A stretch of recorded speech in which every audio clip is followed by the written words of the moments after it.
All right, everybody. This is Chris with Drop Dice. So I am back again with you here for Saturday. This is the Community Saturday video. Inside this video, what we're going to do is actually a video response.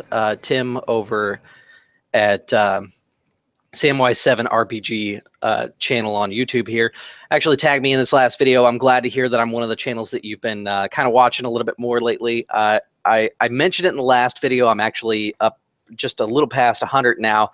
That's actually really awesome to see because like I mentioned in every video, you know, all those likes, comments, subscriptions, they all kind of push me and encourage me to do a little bit more. I've received a couple messages from some of you guys asking for some help with some things and just positive notes from you guys. So I really appreciate that kind of thing. So let's kind of jump right into this. This one's probably going to be a little long. I think I'm going to do what Tim did in his video and go ahead and knock out who I'm tagging right here in the beginning. The people that I'll be tagging for this is Ham and Opie. These are their YouTube names. Ham and Opie, Chalice and Chains, Stereotypical Strider, DM Night Hag, and Infinite Roleplay. So basically, Condor DM came out with this video where he tagged a couple GMs, and he wanted to have a tag video that was a little bit more constructive because it felt like some of the tag videos were not as constructive as they could be. So he came up with a list of 15 questions, which I put in the description of this video, and you know, hopefully it'll make its way around because I think a lot of these questions do have some comments, and I think or some validity to them, I should say. And I think that some of this stuff is stuff that we already kind of go over in our channels, but I think getting a short list sometimes is actually really helpful. So let's go ahead and start this. And like I said, I'll make it as quick as I can for you guys. The first question here is, what do you call player agency? So to me, player agency, I'll kind of answer this both from a GM aspect and a player aspect because I think they're a little bit different. So from a player aspect, I think when I'm in a game and I have player agency, to me, what it feels like is having the ability to have a story that is inclusive of my character. I'm a little careful to say it like that, but like some GMs, they will run a story and their story is their story. You happen to be playing characters in their story, but their story doesn't really change no matter who's playing, which is part of the reason I don't really care for canned adventures or modules, whatever you want to call them. Just because to me, there's not a lot of agency. You don't have a lot of ability to grow, change, or explore who your character is in the game. As a GM, I look at player agency as the players contributing to the story. So, I mean, it's basically the same thing, but it's kind of a flip side look at it. I don't really care to do a game where I don't have players giving me input or talking to me about what they would like to do with their characters. I've shown you guys my L5R community, and one of those things that I have inside there as my little subject points is for them to talk to me directly about the game as far as like any sort of questions, comments, or concerns. That's kind of a big deal to me is I always want to keep an open dialogue that is kind of meta about the game so that we can have this player agency both as in character and out of character to create the type of game that everybody wants to play. And I don't want to take that to the extreme that some GMs do that run the game entirely for their players. There needs to be some enjoyment for the GM, and I feel that way on both sides of the coin, whether I'm player or GM, that, you know, I don't want my fun to outrule somebody else's fun at the table, but I really like to see when everybody contributes. So question number 2 is, what does railroading mean to you? If you do apply it, let's see, if you do apply it, or parentheses here, if not, can you say why? So what does railroading mean to me? I think there's kind of 2 ways to railroad. There's the unhealthy way, which is you're going to play my story, you're going to do this, I give you no other options, and it plays like a video game. Think God of War. When you play God of War, sure, there's a level that you can go through and you can kind of wander around and do things, but it's a linear path. You can only go one direction. You don't really have choices. Another good example is Assassin's Creed, which I love that series. I think it's a really good series for the story, but you can tell when the invisible walls hit you in that one because it is very literal. Like, you'll hit it and then the game will be like, don't go that way or else you'll desync. And then if you desync, you have to reset and you go back and you lose progress. And to me, railroading kind of feels like video games when it's done poorly. Now, if it's done correctly, what you can do is basically set up an overall story. and you give them choices and options, but the general arc of the game may continue to be basically the same. But you need to allow your players to make minor changes. So in that way, you're kind of railroading because you're kind of going about your story the way that you had planned it as a GM, but at the same time, you're willing to allow change. Normally, when people use the term railroading, it's not allowing change. And I think it could be used as a positive thing. It is especially positive on the first game of a long campaign, in my opinion. I think it's also handy for one shots, where you kind of go, okay, here's what we're doing. Here's my schedule. Boom, boom, boom, done, and that's it. I think that's where railroading really feels more comfortable, and I think players are a little bit more accepting of railroading during those particular situations, the first game and then one shots. Um, and I think it's really cool during the first game, because usually during the first game you can use that tool to kind of set up the world for them, if they've never played in that world. If they played in that world before and they're familiar and comfortable with it, I really wouldn't bother with it. Like for Legend of the Five Rings, our first game, there's going to be a little bit of elements at the very beginning that kind of feel like it's forced progression, but as soon as we actually start the actual play, it's going to open up, and they've played L5R before. They know what my expectations are, so I don't have any problems letting them just kind of explore things in the situation. So let's see here. Question number 3 is, how does it feel like for you when you have a bad session? I tend to get upset about bad sessions, and I'll gripe about them. I'm not a very quiet person when I'm upset. I will let people know, which is kind of a downfall on my part. Like I typically won't complain in the moment about it. I'll kind of like sit on my feelings, and then like the next day, or I'll talk to my fiance, and I'll kind of be like, I really didn't like this. It felt weird. It felt really forced. I don't like when they do stuff like this. And maybe it's a bad habit on my part, because I kind of expect my players to openly talk to me, but I don't actually openly talk to the people that I'm playing with for campaigns unless they ask for feedback directly. And I think that's more me, just kind of the way that I understand things is just that, like, I won't offer feedback unless you ask for direct feedback, and which is why I think the roses and thorns thing, or pros and cons at the end of a game, is actually a pretty useful tool. And a lot of times you can kind of sense that out when you look at your players. You can feel when your game is starting to turn to kind of a bad area. Let's see here. Number 4 is, how do you handle bad players? What are some of the ways you would describe behavior of a bad player in your view? Okay, so to me, a bad player is someone who is destructive of the story, is kind of the best way I can put it. Someone that goes out of their way to do things to destruct the campaign that you've set forward, and not in a healthy role play sort of way. Like if I planned all week, and one of my players goes, oh, well, we don't want to do that right now. We want to go over to this town and take care of this thing. I think that that's constructive. But when you plan out your campaign and you go, oh, someone busts in the bar, they're all bloody, and they say, help, there's bandits. And then the player goes, nah, we're not doing that. Let's go rob the mayor. That's destructive to me. Like, they're trying to use the bandits to cover up their own criminal activities and kind of just completely force the game away from what was originally intended. People who make characters that don't make sense on purpose, or they build characters with the intent to be in opposition of another character, and not in a healthy rivalry kind of way, in a I want to one up this person kind of way. In fact, one time we did a goblin campaign, and I made a character called One Up because I was getting really tired of that behavior that I saw inside my group, where people were making characters that were basically the same, but they were trying to be like, oh, mine's better. My dragon disciple is more powerful than your dragon disciple. And so I made a dual bastard sword wielding goblin that was just nonsense, and I took a bunch of penalties for doing it. Or hobgoblin is what he was, and I took penalties for doing it, and I named him One Up because I was just getting tired of it. It was my little form of protest.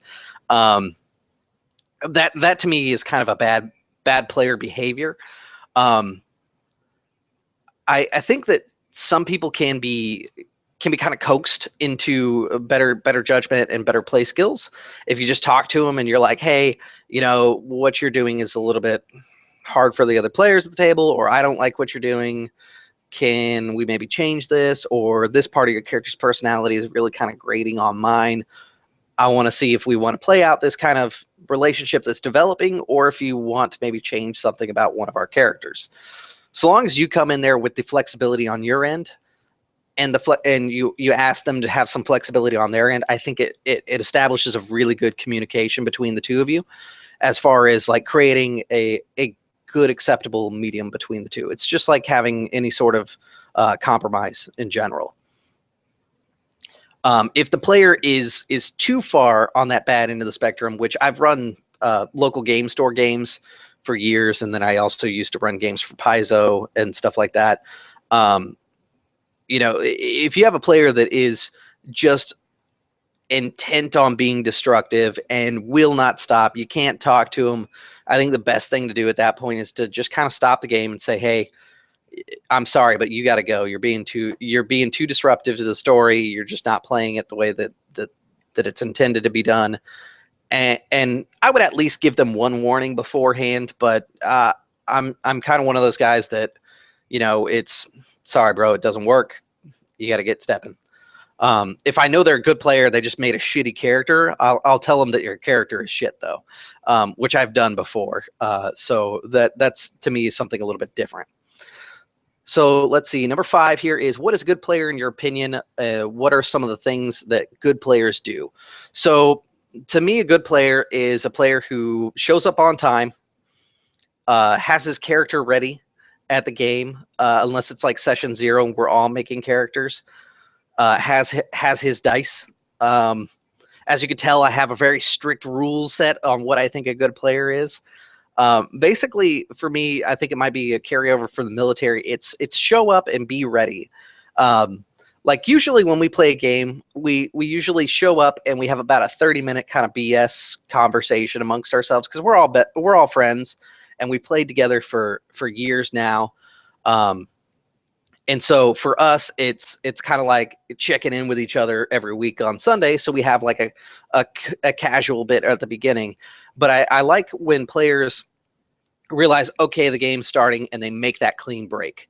And then during the game, we kind of limit any sort of out of game kind of conversations. Like there'll be some jokes, or we'll make a joke in game, and then we'll link over to like a meme on the internet somewhere that's got like Fry saying, I don't know if blank or blank, that sort of thing. Or we'll make a joke that is obviously pulling from like Terminator, and somebody will put a link to the video that we're making a joke about in game to Terminator or something like that. I think that stuff is okay. I just don't like when it gets a little crazy.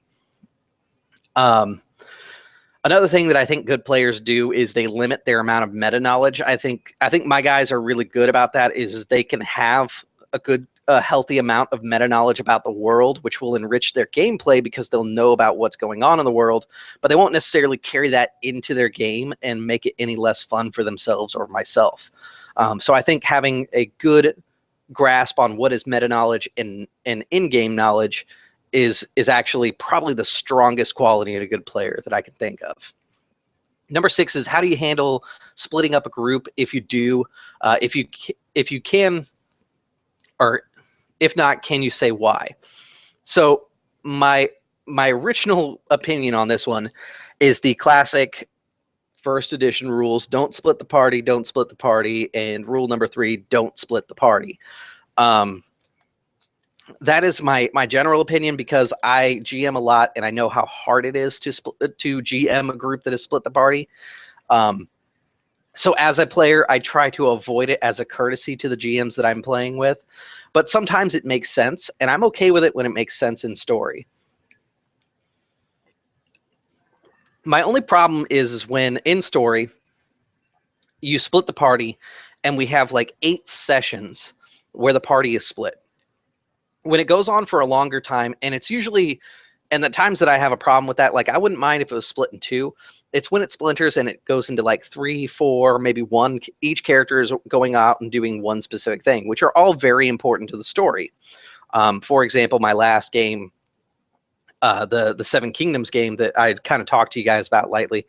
At one point, there was probably about 8 games where every player was out in a different part of the world, and I just kind of had to keep shifting the camera. I don't like doing it once it splits into like a higher than 3 amount, because I feel like I'm cheating everybody of their time at the table.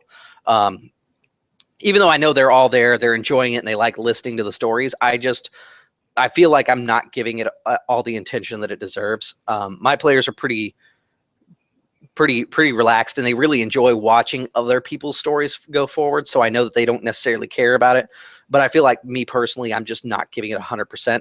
So what I typically do is I will look at how many groups there are, and I'll try and divide the game into sections. But I've already talked to my players, and I told them in the future what I'd like to do is, if you split up like that, what I'd like to do is maybe do a game where I just GM this group, and then I do another game where I just GM this group, and then I do another game where I just GM this group. And then they can attend and just be kind of observers in the process, but that way they can get the experience. But doing a game like that, I would condense it down. Instead of doing like a 4-hour game or a 3-hour game, whatever I planned, maybe it'd be like a 2 or 1.5-hour game, just to kind of like knock their stuff out in one solid block. That way I get the best attention from them and the best role play out of them. Which is what I plan on trying next time I get into the point of splitting the group. Since L5R is a more political campaign, I found out that in political campaigns, you usually see the party split in an attempt to try and fix things before they go really bad. In combat-heavy games, I don't see it as much. So number 7 here is, what do you prefer more? Interaction, role play, combat, puzzles/traps, or a mix? It looks like Sam Y7 took that from, or Tim rather, took that from the player tag video. I'm still going to keep it inside my questions here. So what I actually like the best overall is interaction roleplay, because I think it carries over to the other 2 categories, combat and then puzzle/traps. Sorry guys, the weather here is really dry, so I'm actually having to keep up on water and stuff like that right now. So for me, I like interaction roleplay a lot. I kind of lean a little bit more towards like the interaction side of it than necessarily the roleplay side of it. I've talked about it in other videos. I don't really care for actor-style players at my games because I play a little bit more beer and pretzels and have fun like that. That's just my preference. So if I was to rank them, I'd actually rank them in the way that I read that off: interaction, role play, then combat, then puzzles and traps. Puzzles and traps I personally like as a player, but I know a lot of players are not huge fans of them, especially if you make them super complicated. So usually I use them to flavor things, and I put them in as kind of a way to break up having monotonous amounts of combat and things like that, to give a different style of challenge. But I don't use them as like a go-to for that often. In fact, I hate riddles personally, so you will never see a riddle in my game as well. If you do, you may see like 1 riddle in the entire campaign that we've been playing for almost a year. I just really don't like them. I think that they're just not for me, is all. So number 8 is, do you tinker with the rule set you use or use it as written, and would you please explain why? So for everybody who hasn't seen any of the World Builder videos, yes, I tinker with them. For people who have seen those World Build videos, you can see that I basically tinker with them using the set of rules as they are, and I try and create things that are within the spirit of the game. In fact, once Blades in the Dark comes out, I'll be starting to work on my Power Rangers game using that rule set. And my basic idea is whenever I get a game that I want to change something on, I want to try and match it up with the power scale of that game, but still give it something unique that I feel like it's missing. So sometimes that means like unique races. Sometimes that just means unique, unique world rules or things like that. I don't like to bog down the world with a ton of uniqueness. But sometimes it's nice to have at least a couple features in there that are special to your game. And I think that helps players kind of remember what you did and the effort you put in for everybody. So let's see here. Number 9 is, do you mind running NPCs with a group of player characters? I don't like it, actually. I don't mind running follower NPCs and giving players pretty much control of the followers, but kind of acting out their follower when need be. But I don't like running an NPC PC, if you will. So basically, kind of the idea is I won't give him player classes, but I will give him a skill, or at least an archetype, if you will. I got this idea from Dungeon World. Basically, instead of letting you guys have a thief in your party, which is the player class, instead I will give you a burglar who has similar skills but is nowhere near as good as the thief. That's what I like to do for NPCs that go with the party. And then usually I let them control them, but I provide usually kind of funny material for that NPC that's with the group. It depends on the game. Like the last NPC character that I can think of off the top of my head was in a Dungeon World game, and he was a burglar, and I called him Donnie. And the whole time I was doing my Boston accent, and he was really bad at springing traps. Like every time they rolled for him to do a trap or fix something, he would always fire off the trap and almost die. And the party kept healing him, and they'd be like, "Oh man, Donnie fell in a pit full of spikes again." Like it was funny. And the great part about doing it that way is I always tell my players, hey, if you want to play that NPC, if something happens to your character, you can. They'll just gain player class levels that make sense for them. So I actually had 2 players that were waiting for their characters to die so that they could take the role of Donnie off my hands and play the terrible Boston accent type thief in my game. So let's see. Number 10 here is thoughts on campaigns and one-shots. Do you prefer one more than the other, or fine with either one? This one is, again, stolen from the player tag video. So I like campaigns more to play them. I've started doing more one-shots. I kind of grew up on campaigns. I've never really been great with one-shots. Usually my one-shots turn into 2 or 3 shots, to be honest, for like one little story. So I tend to avoid them. I do like mini campaigns and campaigns. I really like campaigns, but I don't like going for a huge amount of time. Like you hear about guys that have like 5-6 year games or 10-20 year games, and I like the idea of it, but I feel like the game kind of loses something when you start becoming super powerful. And some of those guys that have like these 20-year games that have been playing like every week for 20 years, if they haven't changed characters, their character that's in there after 20 years is either because they used a very slow progression, reasonable character, or B, which is usually the most often case, they're some sort of crazy demigod that is wielding 2 holy avengers and has a floating shield and is a paladin of Upstein Wrinklefuck, the god of like holy vengeance or something like that, which the god of holy vengeance was actually a player character in the group that ascended and did all this stuff, and that's cool and all, but it's just not my play style. So let's see here. Number 11, how much fantasy versus realism do you apply in most of your games? So for me, I lean a little bit more towards realism. Like I don't like fall damage. I think fall damage is kind of the biggest fantasy BS I've ever seen in every game. There's only one game, and I can't think of it off the top of my head, that basically they said if you fall from X amount of feet, you are dead. It doesn't matter how many damage dice you would have dealt. And I thought that was okay. That's probably the closest. But usually fall damage has this stupid rule that it's like for every 10 feet you fall, you take a d6 of damage. In the case of like D&D since forever. I hate that, because if you look at like 3rd edition, when you have players that were like, how tall is the cliff? looks like about 120 feet, and they're like, okay, so that's 12d6. I have 137 hit points. Yeah, I'll do that. I'm gonna jump off the cliff. Like, what the hell is that?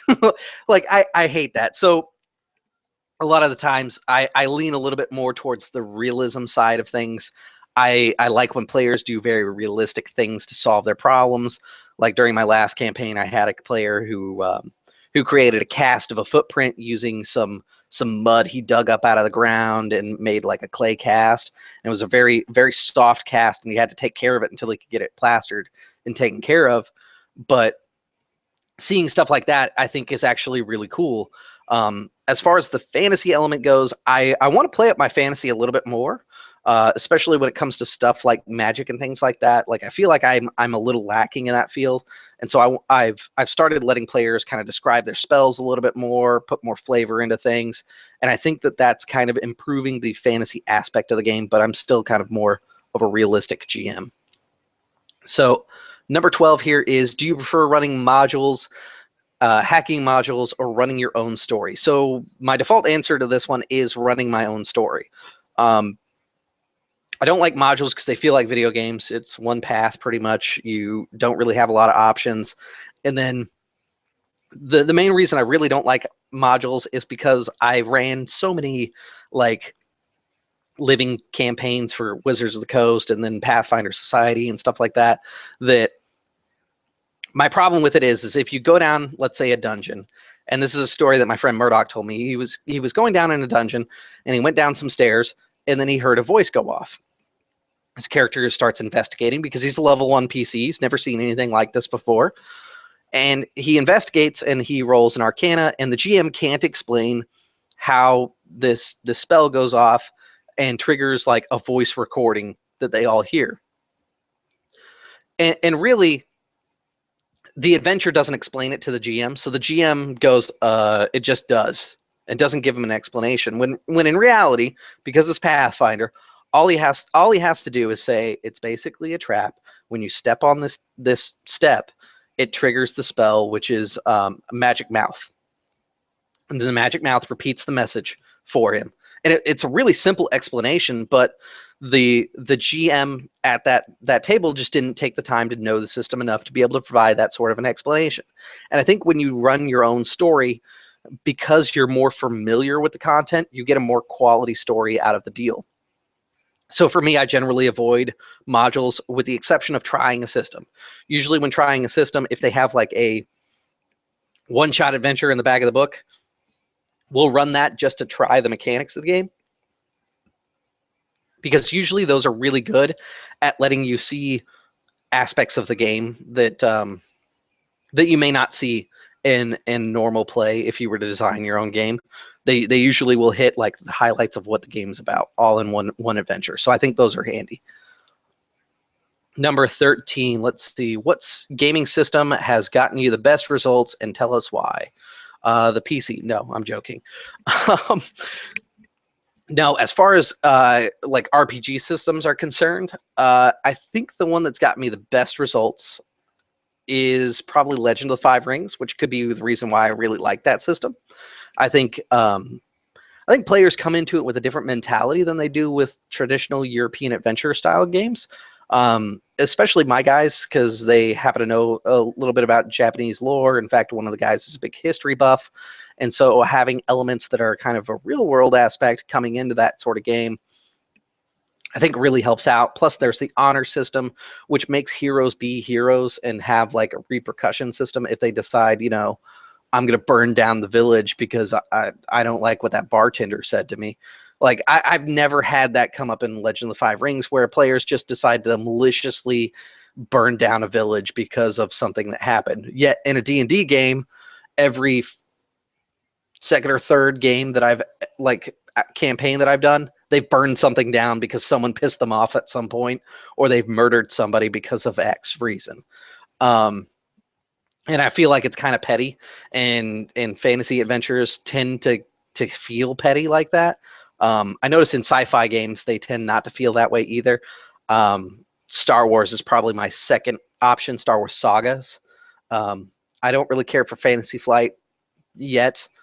And that's just because of the play options that are out there. I think the game itself is pretty solid. It just doesn't support the play options that I want to explore. So sagas is my preference. Number 14 here is, what method has gotten you the best results? Tell us about it. So there's not a whole explanation as to what they mean by method. So I'll kind of take it the way that I kind of think that method would be done. I think the method that got me the best results is, usually I prep the world, and I do a lot of focus on the world prep itself so that I understand how the world works. And then I do very minimal session prep. Because I think coming off the cuff is a little bit more natural. But it's a skill that you have to learn. So if you're new to GMing, I suggest prepping and then learning to work off the cuff stuff in there. Like prep like the adventure and say, hey, this is the situation, and then play the situation out naturally. And I have some notes as far as like what general opinions and directions that people would take just written down, but just have like a little note card for each NPC that kind of explains who they are, what they're about. That way, when you do work off the cuff, you have that little 3-point card or whatever you have in front of you. I think for me, that provides more natural story. When the players do something that's unexpected, it allows me to react in a way that I think the PC or the NPC would react, that would be natural to the situation. So for me, that's usually how I go. A lot of world prep and then kind of minimal scale session prep. In fact, a lot of the times what'll happen is I will show up with like 0 prep and a couple monsters in my head, and I'll let some stuff happen. I'll let the players kind of do their thing, and then if I felt it was necessary, I might break up those monsters. If not, I'll change it as I go, and I'll flip open to a different monster, or I'll bring up stats for NPCs in case they need to do a combat. Or if there's no combat and I just need stats for like political skills, like doing some like intimidation and stuff like that, I'll make sure I have those stats ready for that sort of thing. Let's see here. Number 15 is, what got you into running these kinds of games? So I think 13, 14, and 15 are kind of tied together. So, so I guess mainly my preferred style of game is quasi-political drama, I guess is the best way to put it. Essentially, like, I like games that have an element of drama and suspense in there, and maybe a little bit of horror, but there's still a little bit of political aspect. There's stuff that's going on that's very real and the players can tackle, but sometimes it's a little too big for them. So that's kind of the gaming system, I guess, if you would. But what's got me into running these kind of games? So originally growing up, I played Dungeons & Dragons out in San Diego with like my best friends from high school. And my friend Donovan, he used to be this stellar guy for your classic dungeon crawls, your classy D&D, very traditional heroes against the dark forces kind of games. And he did an amazing job at that, and he was really good at that. And so when I first started GMing, I was like, I want to do something different. I want players to come to me for a different reason, which is kind of how my GMing ideas have been since I started. Is I want to do something different, which is why I ran the Souls of Steel game, why I'm going to develop a Power Rangers game. When I first started GMing, I did a all monsters game. So I had stuff like Minotaurs, Salads. If I remember right, Donovan was a Salad in that game. But like, it was all monster races, and they had player classes, and it was this big epic combat style game, so that I could differentiate my game from Donovan's game. Because like, I loved playing Donovan's game because I like being the hero and I like that stuff, but I wanted to have something that was a little different and that I could call my own and shape to be my own. So for me, getting into political games was kind of my next step, as I kind of noticed that a lot of people do either like epic combat games, or they do classic, like, there's evil out in the world and it's up to you to save the day type of adventures. And I guess from the kind of movies that I like, because I like a lot of Waxeye or Wushai, whatever it's called, basically the kung fu movies and things like that. A lot of them, yes, there's action in there, but there's also like a political drama going on in the background. And because I love that style of movies, I think it carried over and kind of developed me as a GM that I like political games. I like quick, gritty, high action, and I like political things happening in the world. Um, I generally like having a recognizable evil in the world too. So that's something that you usually see in my campaigns is kind of these three important things: is that combat is going to be quick, efficient, and deadly. There's going to be some political things going on, whether it's big scale or minor scale. Um, and then there's usually an identifiable evil force in the world, which may or may not be the evil of the campaign. So I may have like the big bad guy of the campaign, but there's also, for Legend of the Five Rings, the Shadowland Taint and the demons that are out there, or the Oni. So having those things in the campaign, I think, kind of spell out my signature style, and that's kind of how I run. If my players disagree, they can let me know, but I think that's like just kind of stepping back. I think that kind of describes how I run games, and I know that a lot of people that do play with me, that's kind of what they're coming in for. They're looking for a world that's kind of been hashed out, developed, and has some political nature to it, but has a chance for them to become something and become someone against the odds and have this evil force and still have, their characters matter and their choices matter. For me, player choices having repercussions and things that matter in game are super important. So if you don't already do that, I really recommend it. I know every channel that's on YouTube also recommends it, so I can't be wrong if everybody else has kind of recommended it. So definitely invest in kind of doing more repercussions in your game if you're not already doing it. Don't go full tilt on that. Like I say, with everything, it's kind of a healthy dose of it. Like if you want to arrest the players because they burned down a village because they got mad at an innkeeper, that's cool. But I wouldn't go like full tilt crazy and like, let's say your player is a rogue and he's pickpocketing, he gets arrested, and you role play a court scene, and then you role play like 3 game sessions of court scenes and finding lawyers and doing all this stuff to try and get him out. And then of course he's convicted because there's enough proof against him, so you have 2 more sessions that lead up to the ultimate stoning to death of the rogue because he got caught trying to steal 3 gold from a person. I think that that's super extreme and you shouldn't go that far, but keep it a healthy dosage there. I'm going to repeat number 16. That's who would you tag?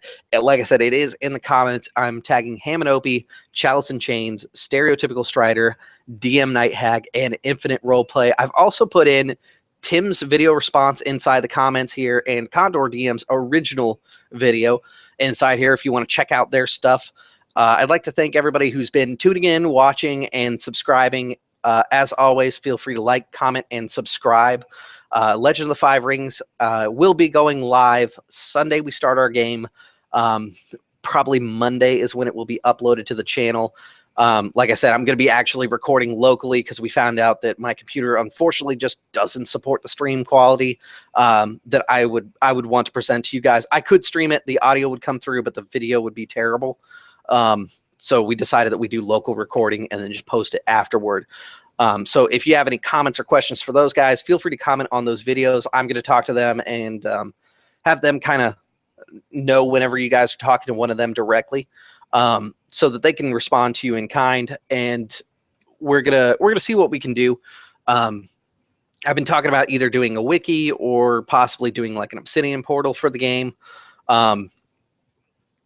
But what one of my players brought up is he really liked the fact that during our last game we were able to write letters in the game to gain fortunes, which I talked to you guys about before. He plans on playing that up again because that was one of the aspects he liked about doing L5R like that. So we'll probably have a video where I just come on and I'm like, okay, hey guys, this is Murdoch, and he's going to do a little bit of a reading, or he'll just record it on his computer, send me the file, and I'll upload it to my channel. That way we can have those letters home and things like that matter inside my game, or things that I think matter inside my game, for you guys to kind of absorb and consume, because really what you're doing is consumption of media. All right, guys, that is it for today. As always, I will see you guys at the gaming table, and make sure and tune in on Monday for Legend of the Five Rings, 3 Feet from Death, A New Age. Thank you guys, and have a great night.